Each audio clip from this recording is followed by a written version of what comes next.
Welcome student class 10th physics. पिछले video में आपको दर्पण से संबंधित कुछ परिभाषाओं के बारे में बताया जा रहा था, जिसमें आपको 3 पॉइंट बताए गए थे: वक्रता, केंद्र, मुख्य अक्ष और ध्रुव।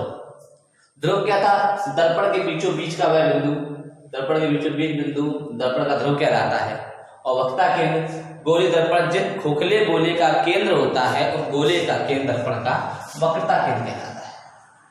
थर्ड पॉइंट था मुख्य अक्ष, तो उसकी डेफिनेशन थी दर्पण के ध्रुव तथा वक्रता केंद्र को होकर जाने वाली सरल रेखा या सीधी रेखा दर्पण का मुख्य अक्ष कहलाती है। अब अगले पॉइंट में बढ़ते हैं, फोकस बिंदु या मुख्य फोकस। आप दर्पण के ध्रुव और वक्रता केंद्र के बारे में समझ गए। डेफिनेशन है मुख्य अक्ष के समांतर चलने वाली प्रकाश की वह किरण जो परावर्तन के पश्चात जिस बिंदु से होकर जाती है या जाती हुई प्रतीत होती है उसको दर्पण का मुख्य फोकस या फोकस बिंदु कहते हैं। इसको कैपिटल एफ से लिखते हैं। अब समझते हैं, यहाँ पर 2 पॉइंट लिखे हैं, होकर जाती है या जाती हुई प्रतीत होती है। दोनों पॉइंट का मतलब क्या है? क्योंकि अवतल दर्पण में परावर्तन के पश्चात होकर जाती है, उत्तल दर्पण में जाती हुई प्रतीत होती है। इसलिए हम डेफिनेशन में दोनों बात कहते हैं कि जिस बिंदु से होकर जाती है या जाती हुई प्रतीत होती है। सिंपल सा है, ये हमारा मुख्य अक्ष है। मुख्य अक्ष के समांतर, मुख्य अक्ष के समांतर चलने वाली प्रकाश की किरण दर्पण से टकराने के पश्चात जिस बिंदु से होकर जाती है, ये पॉइंट मुख्य अक्ष पर स्थित वह पॉइंट हमारा फोकस बिंदु कहलाता है। क्लियर? याद रखिए, प्रकाश के चलने का एक नियम है कि प्रकाश की किरण सदैव बाईं ओर से आती है। इसलिए उत्तर दर्पण में कहा गया है कि मुख्य अक्ष के समांतर प्रकाश की किरण, आपको पता है, परावर्तन के पश्चात ये लौट जाएगी वापस। वास्तविकता में तो यह लौट जाती है, लेकिन हमें देखने पर ऐसा प्रतीत होता है कि ये इस पॉइंट से होकर आ रही है। तो ये रियली में तो वास्तविकता में तो ये इस पॉइंट से होकर नहीं जाती है, लेकिन सिर्फ जाती हुई प्रतीत होती है। ऐसा आभास होता है कि ये किरण इस पॉइंट से होकर जा रही है। देखने पर यह आभास होता है कि ये किरण इस प्रकार से सीधी जा रही है।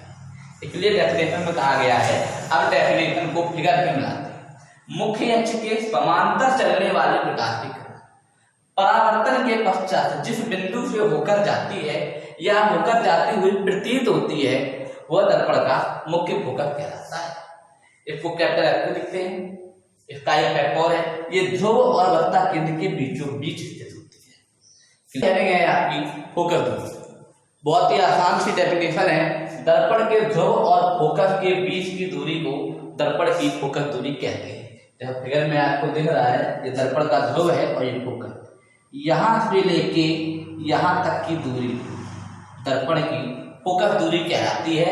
इसे स्मॉल कहते हैं। दर्पण के ध्रुव से फोकस के बीच की दूरी फोकस दूरी कहलाती है। ठीक, कहने गए आपकी वक्रता त्रिज्या, radius of a mirror.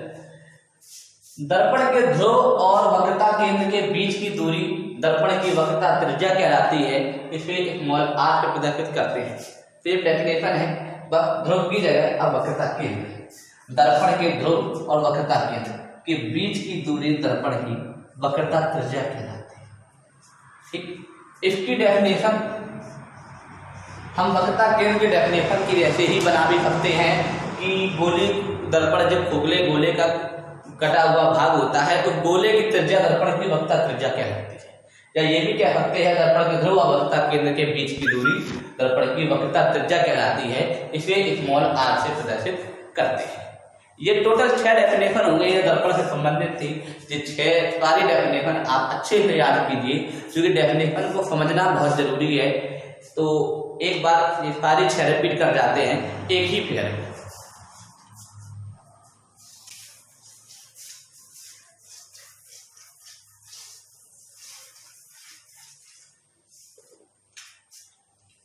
Start करिए हमें गोली दर्पण से।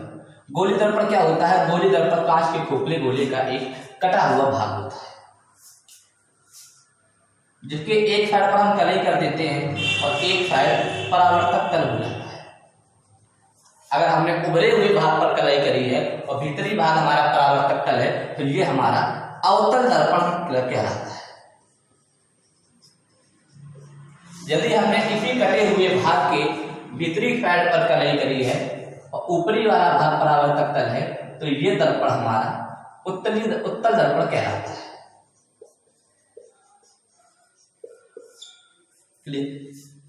जो दर्पण का जो बीचों बीच का भाग होता है मध्य बिंदु गोली दर्पण का, वह हमारा दर्पण का ध्रुव कहलाता है, जिसे हम P से प्रदर्शित करते हैं।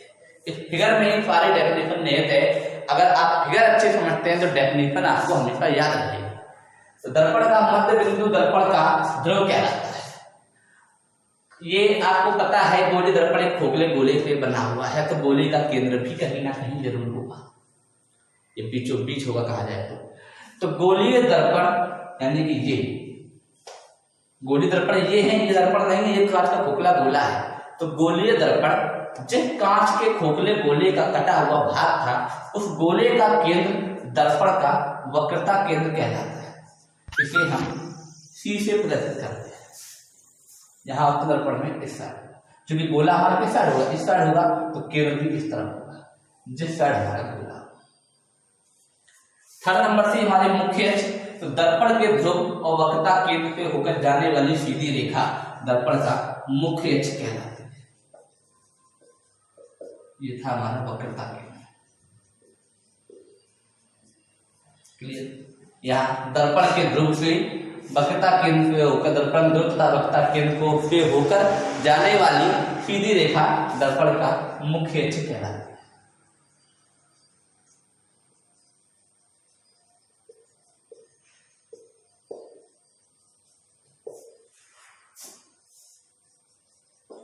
अब अगली है फोकस।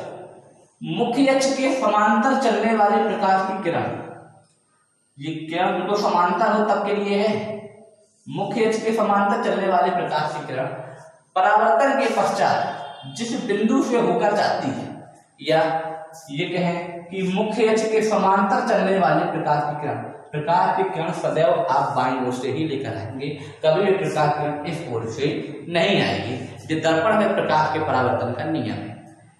मुख्य अक्ष के समांतर चलने वाली प्रकाश किरण परावर्तन के पश्चात जिस बिंदु से होकर जाती है या फिर जिस बिंदु से होकर जाती हुई प्रतीत होती है, वह दर्पण का मुख्य फोकस या फोकस बिंदु कहलाता है। इसको हम कैपिटल F से प्रदर्शित करते हैं।